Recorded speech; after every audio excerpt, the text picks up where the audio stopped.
Well, yung sa Office of the President is a different matter dahil yun Well, talagang ibang matter yun. Yun yung nakaupo sa power eh.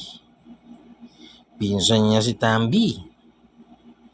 Ang amo ng mga greedy. Well, hindi naman kasi chief executive ang vice president. Wala naman siyang mandato na protektahan ang mga kabataan sa mga NPA. Di naman kasali sa mandato yun. Pero tanong lang, bakit inaprubahan nyo yung confidential funds? Inaprubahan nyo para gamitin. Di naman pwedeng tipirin yan eh. Kung saan nilaan yung budget, dun gagamitin, hindi po ba? Inaprubahan nyo yung budget. Saka nyo ngayon binira. Oh, kagagal! Talaga kayong mga buhaya kayo.